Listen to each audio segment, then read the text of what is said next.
In 2013, a team of rescuers set out to search for the mysteriously missing tugboat Jaskin 4. Finding the approximate location of the wreck, divers descended to the bottom to look for what was left of the ship. After several hours of searching, they found something that looked like debris, specifically an upside-down ship. But in reality, what mattered most was not what was left of the vessel, but what they found inside it. Since the search had been going on for 2 days, they knew they would most likely only find bodies. Swimming inside the ship, they managed to find only 11 bodies.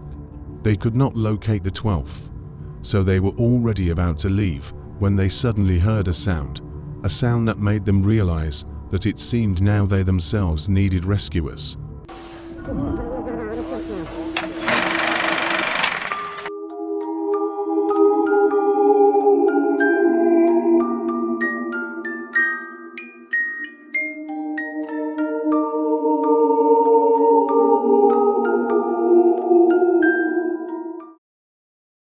10 years ago, this news shocked all the media. To this day, no one can explain this phenomenon, or perhaps it would be more accurate to call it a miracle. At the center of all the events was the missing tugboat Jaskin 4, or more specifically, Harrison O'Keefe, who worked as a cook on that vessel. So, as you've guessed, Harrison was the cook on this ship. There were 12 people on board, including Harrison.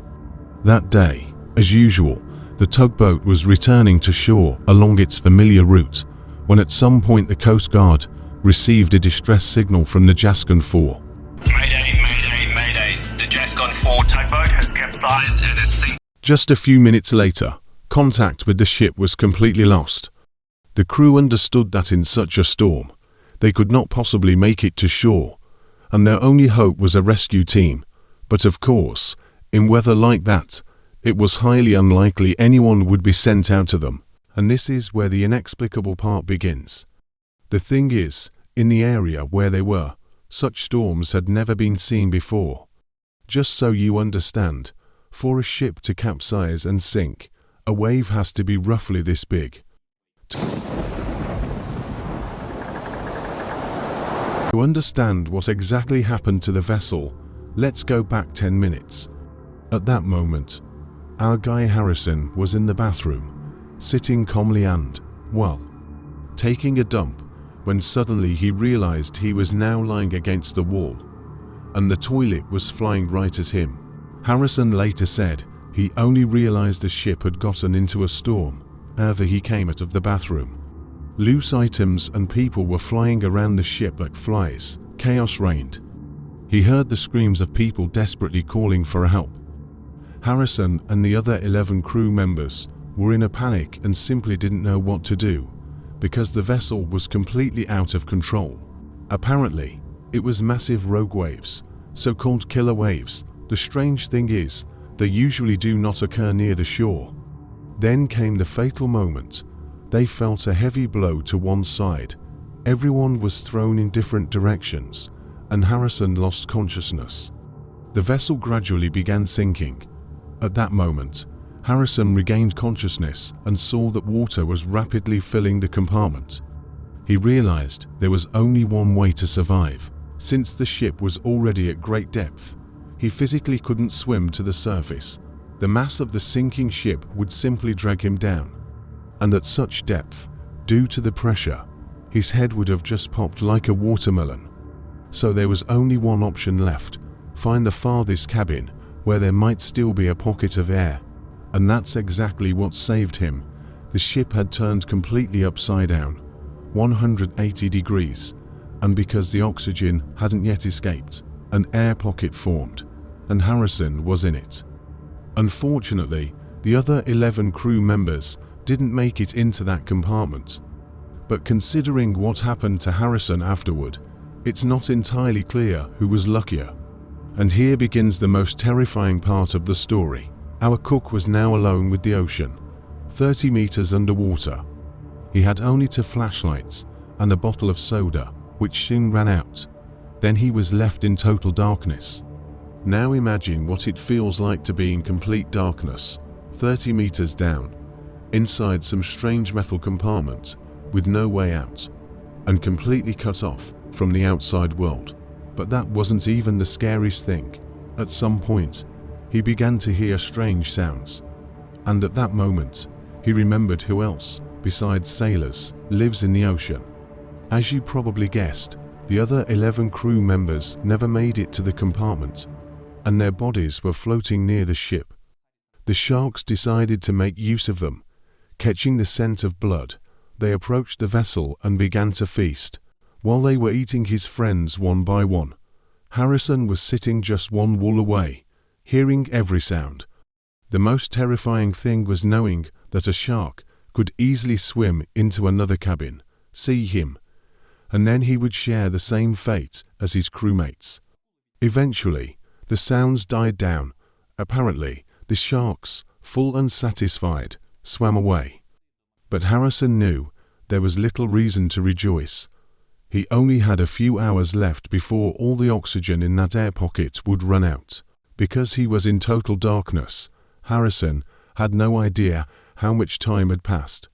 At some point, when his life was hanging by a thread, he saw a glow in the water. He thought that maybe rescuers had finally come for him, and a few seconds later, divers in full gear appeared. They looked at him in shock, unable to believe their eyes. He's alive, he's alive. Okay, keep him there. What's your name? Harrison. Okay, Harrison. For you to understand, the search had lasted 2 days, and when they found the sunken vessel, they expected to find anything but a living person. Overjoyed, Harrison almost kissed the divers, thinking he would now be rescued.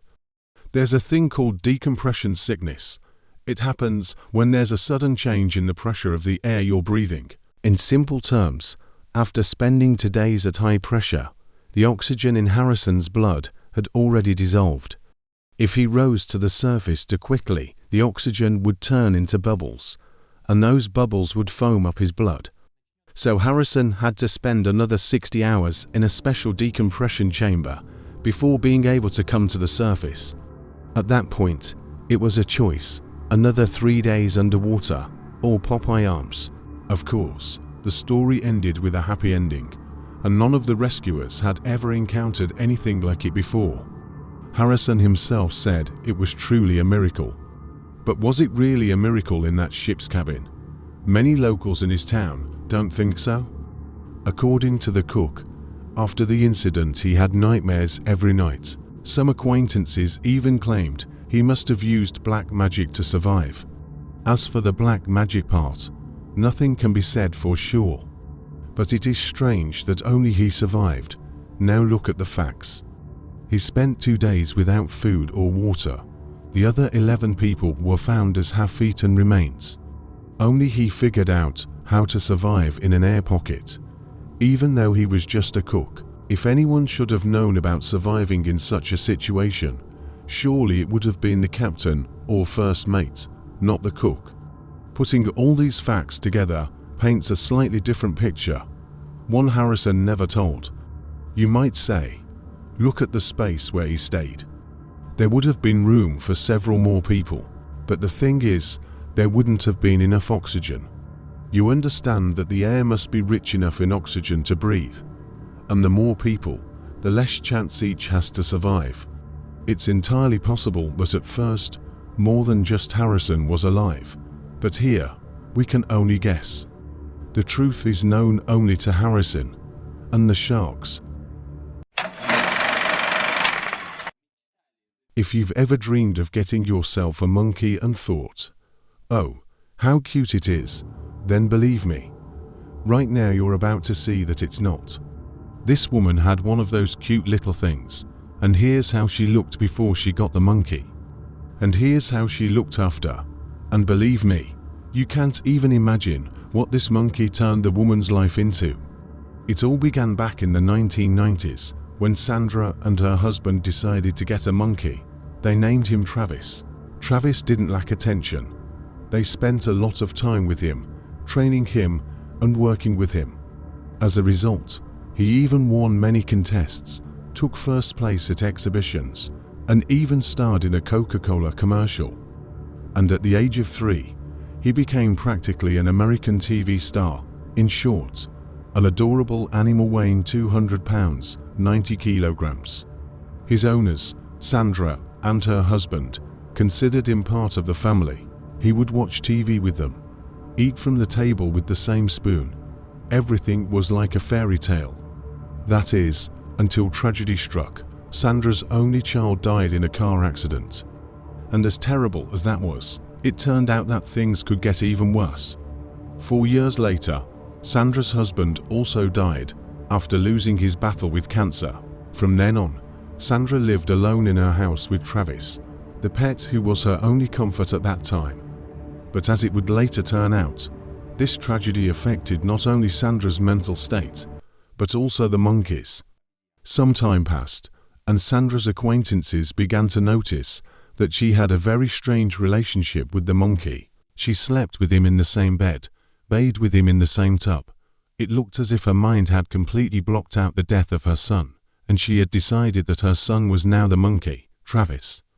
But at some point, the perfect human-monkey relationship began to break down. Travis started doing whatever he wanted and completely stopped obeying Sandra. One day, he was riding in the car with her, and while the car was moving, he unbuckled his seatbelt, jumped out, and chased after a passerby. And then came the day when it all happened, February 16, 2009.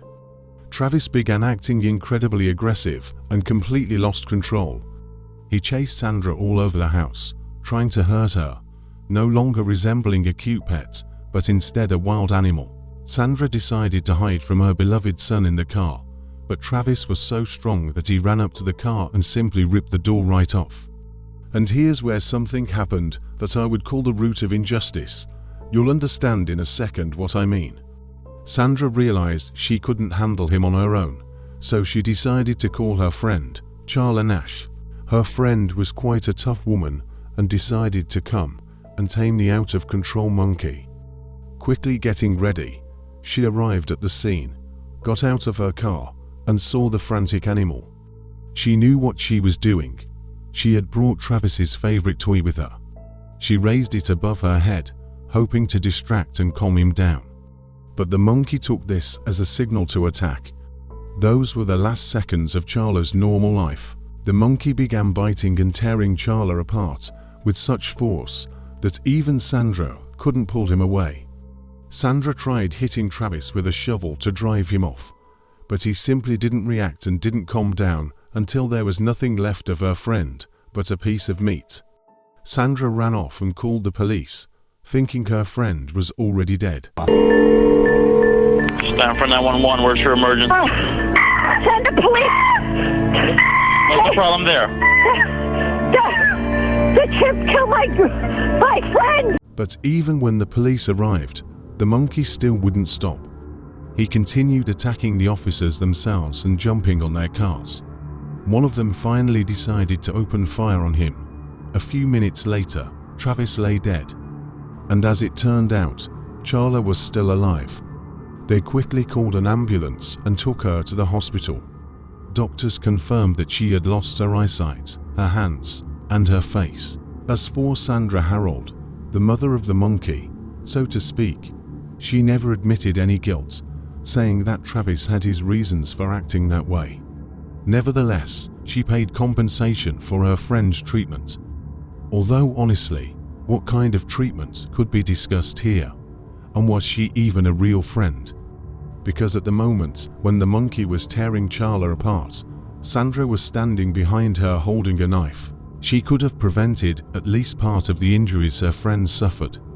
Maybe then Charla would have gotten away with just a couple of scratches instead of scars all over her face. But apparently, Sandra decided that the monkey was her son and didn't use the knife.